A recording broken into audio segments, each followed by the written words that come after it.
Tahukah Anda, ada 3 jenis hidangan yang jika masuk ke pembuluh darah, maka Allah Subhanahu wa Ta'ala akan mengunci pintu langit untuk doa Anda selama 40 hari.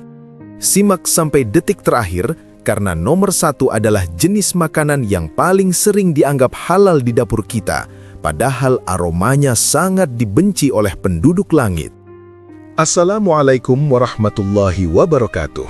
Sahabat teman muhasabah, para pejuang keluarga yang sedang merajut mimpi untuk masa depan buah hati. Pernahkah Anda merasa lelah karena doa-doa yang Anda langitkan seolah tidak pernah ada jawabannya? Kita sudah bangun di sepertiga malam. Kita sudah menumpahkan air mata di atas sajadah. Namun, nasib anak kita seolah jalan di tempat. Jangan terburu-buru menyalahkan takdir. Bisa jadi, masalahnya bukan pada kurangnya doa, melainkan pada sumbatan maknawi yang ada di dalam aliran darah kita sendiri. Makanan bukan sekedar pengisi perut. Ia adalah bahan baku pembentuk sel, otot, dan energi spiritual. Jika bahan bakunya tercemar, maka getaran doa yang dihasilkan oleh lisan kita akan menjadi lemah dan tidak mampu menembus frekuensi langit. Sahabatku, para pencari ridha Allah Subhanahu wa Ta'ala.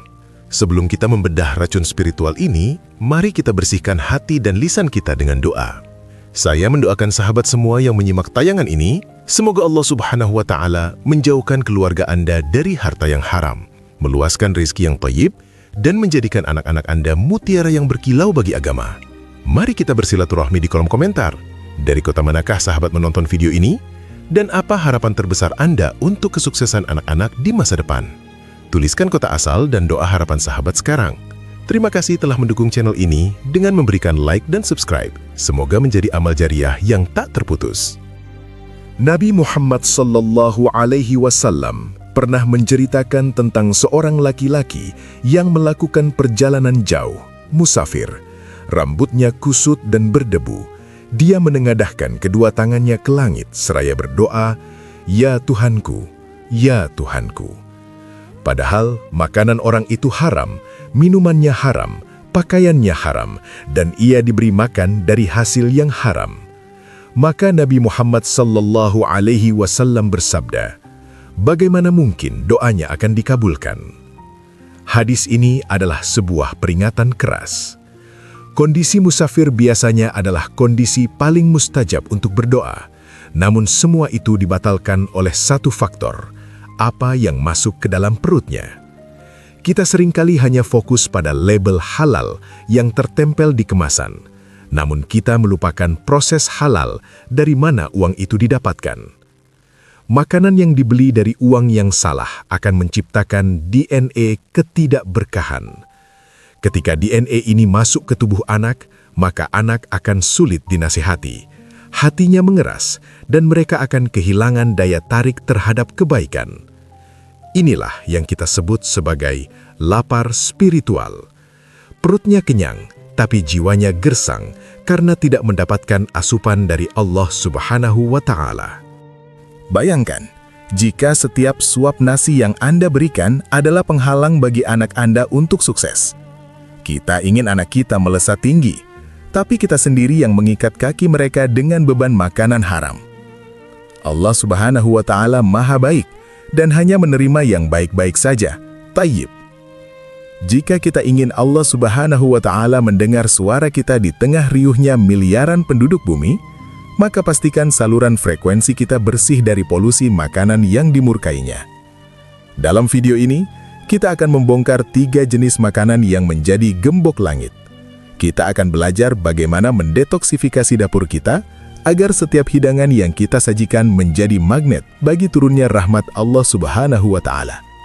Jangan beranjak, karena ilmu ini adalah investasi terpenting untuk keselamatan dunia dan akhirat keluarga Anda. Mari kita masuk ke poin yang ketiga terlebih dahulu. Jenis makanan ketiga yang membuat doa orang tua tertolak adalah makanan dari hasil kezaliman yang tersembunyi. Seringkali kita merasa harta kita sudah bersih karena kita bekerja secara legal. Namun, coba periksa kembali. Apakah dalam proses mendapatkan uang itu ada hak orang lain yang kita rampas secara halus? Misalnya, seorang atasan yang menunda-nunda gaji karyawannya padahal uangnya sudah ada. Lalu, uang itu ia gunakan untuk mentraktir anak-anaknya makan enak. Atau seorang pedagang yang mengurangi sedikit timbangan, atau seorang pegawai yang korupsi waktu kerja demi mendapatkan bonus tambahan. Kezaliman halus ini sering dianggap sebagai kepandaian dalam berbisnis atau keuntungan tambahan. Padahal, Nabi Muhammad SAW bersabda bahwa doa orang yang terzalimi itu tidak ada hijabnya dengan Allah Subhanahu wa Ta'ala. Jika kita memberi makan anak kita dari uang yang merupakan tangisan orang lain, maka setiap butir nasi itu membawa energi kutukan. Doa kita untuk kesuksesan anak akan bertabrakan dengan doa orang yang kita sakiti hatinya. Langit akan lebih mendengar suara orang yang terzalimi daripada suara orang tua yang sedang memanjakan anaknya dengan harta yang salah. Banyak orang tua yang heran, mengapa anaknya sering terkena musibah atau karirnya selalu dihambat orang lain? Bisa jadi, itu adalah bentuk bayar hutang atas kezaliman yang kita lakukan. Allah Subhanahu wa Ta'ala Maha Adil. Jika kita mengambil hak orang lain untuk mengenyangkan anak kita, maka Allah Subhanahu wa Ta'ala akan mengambil hak anak kita melalui tangan orang lain pula. Inilah yang disebut dengan siklus rezeki yang berdarah. Kita memberi makan dengan cara yang menyakitkan, maka hasilnya pun akan menyakitkan bagi kita. Ingatlah bahwa setiap rupiah memiliki ingatan spiritual. Uang yang didapat dengan cara menipu, menindas atau merugikan orang lain akan menciptakan aura gelap di dalam rumah. Makanan yang dibeli dengan uang ini tidak akan membawa ketenangan, melainkan kegelisahan. Anak yang tumbuh dengan makanan hasil kezoliman biasanya memiliki karakter yang kasar dan suka menindas sesamanya. Mereka menjadi cerminan dari cara orang tuanya mencari makan. Oleh karena itu, sangat penting bagi kita untuk melakukan audit rezeki secara rutin. Mintalah maaf dan lunasilah hak-hak orang yang mungkin pernah kita abaikan. Lebih baik kita makan nasi putih dengan garam, tapi hasil dari keringat yang jujur, daripada makan daging mewah, tapi hasil dari memeras keringat orang lain. Keberkahan bukan terletak pada kemewahan menu, melainkan pada kebersihan sumbernya di mata Allah Subhanahu wa Ta'ala. Pastikan meja makan Anda adalah tempat turunnya malaikat, bukan tempat berkumpulnya energi negatif akibat kezaliman. Jika Anda merasa pernah melakukan khilaf dalam mencari rezeki, segeralah bertaubat dan bersihkan harta tersebut dengan sedekah yang tulus. Lindungi anak-anak Anda dari racun kezaliman, agar doa-doa Anda kembali melesat menembus langit tanpa ada yang menghalangi. Jenis makanan kedua yang menghambat terkabulnya doa adalah makanan dari harta syubhat. Syubhat adalah sesuatu yang tidak jelas status halal atau haramnya. Ia berada di wilayah abu-abu. Misalnya, uang pemberian yang asalnya tidak jelas, komisi yang bentuknya mirip suap tapi dibungkus dengan istilah uang terima kasih, atau harta yang didapat dari bisnis yang melibatkan praktik tipu-tipu halus. Nabi Muhammad SAW bersabda, "Barang siapa yang menjauhkan diri dari syubhat, maka ia telah menyelamatkan agama dan kehormatannya." Masalah dengan makanan syubhat adalah ia perlahan-lahan mematikan sensitivitas hati kita terhadap kemaksiatan. Jika orang tua sudah terbiasa memberikan makanan yang agak haram kepada anaknya, maka lama-kelamaan hati mereka akan mati rasa terhadap dosa besar. Anak yang terbiasa makan harta syubhat akan kehilangan wara' atau sikap hati-hati dalam hidup. Mereka akan menjadi generasi yang terjang seruduk, asalkan mendapatkan keuntungan duniawi. Inilah yang menyebabkan doa orang tua tidak mampu menembus filter langit, karena hati orang tuanya sendiri sudah tertutup oleh debu syubhat. Bayangkan, syubhat ini seperti kabut. Doa Anda adalah cahaya yang mencoba menembus kabut itu. Semakin banyak harta syubhat yang masuk ke perut, semakin tebal kabut penghalang tersebut. Allah Subhanahu wa Ta'ala mencintai kejelasan. Dalam Islam, al-halalu bayyinun wal haramu bayyinun. Yang halal itu jelas dan yang haram itu jelas. Ketika kita memilih untuk hidup di area yang remang-remang, maka pertolongan Allah Subhanahu wa Ta'ala pun akan terasa remang-remang dalam hidup kita. Seringkali kita tergiur oleh uang cepat yang prosesnya meragukan. Kita pikir, ini kan cuma sekali buat tambah-tambah biaya les anak. Namun, ketahuilah, 1 kali suapan syubhat bisa menghancurkan ketaatan anak selama bertahun-tahun. Makanan syubhat adalah bibit pembangkangan. Ia membuat anak menjadi malas beribadah dan berat untuk melakukan kebaikan. Jika anak sudah berat untuk sujud kepada Allah Subhanahu wa Ta'ala, maka Allah Subhanahu wa Ta'ala pun akan berat untuk mengabulkan permintaan kita tentang mereka. Cara terbaik untuk menghindari ini adalah dengan memegang prinsip lebih baik ragu daripada rugi di akhirat. Jika Anda ragu tentang sebuah sumber pendapatan, tinggalkanlah. Allah Subhanahu wa Ta'ala pasti akan menggantinya dengan sesuatu yang jauh lebih baik dan lebih jelas kehalalannya. Jangan korbankan kemustajaban doa Anda hanya demi tambahan angka yang tidak jelas asal-usulnya. Ingat, kita butuh doa yang tembus, bukan sekedar perut yang kenyang. Bersihkan lemari es dan meja makan Anda dari barang-barang yang tidak jelas statusnya. Kembalikan kesucian rumah tangga dengan hanya mengonsumsi yang benar-benar murni. Dengan begitu, setiap kali Anda mengangkat tangan dan berteriak, "Ya Allah," langit akan langsung mengenali suara Anda sebagai hambanya yang menjaga kesucian perut. Inilah kunci agar doa Anda untuk masa depan anak segera dikabulkan. Inilah jenis makanan nomor 1 yang paling berbahaya karena sering dianggap normal dan tidak disadari. Makanan yang dibeli dari hasil riba yang tersembunyi. Kita hidup di zaman di mana riba telah menjadi debu yang hinggap di mana-mana. Banyak orang tua yang tanpa sadar memberi makan anaknya dari hasil bunga bank, bunga asuransi yang dilarang, atau keuntungan investasi yang tidak sesuai syariat.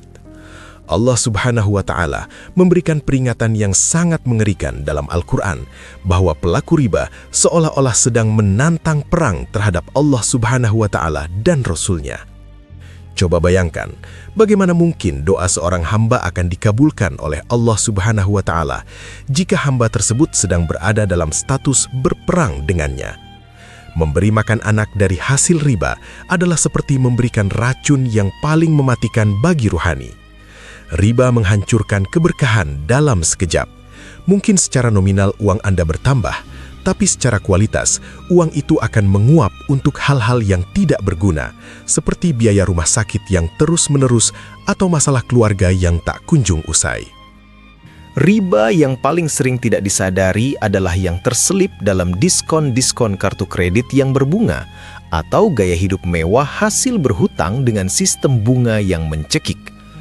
Kita ingin anak kita terlihat hebat di mata manusia dengan fasilitas mewah, namun kita membelinya dengan cara yang mengundang kutukan langit. Makanan yang dibeli dari hasil riba akan membuat anak menjadi pribadi yang tidak pernah merasa puas, greedy. Mereka akan selalu merasa kurang, tidak peduli seberapa banyak harta yang mereka miliki kelak. Nabi Muhammad SAW bersabda bahwa setiap daging yang tumbuh dari sesuatu yang haram, maka neraka lebih pantas baginya. Ini adalah ancaman yang nyata bagi fisik anak-anak kita.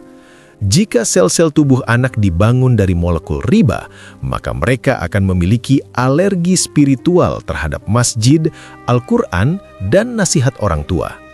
Inilah alasan mengapa banyak orang tua yang alim tapi memiliki anak yang membangkang.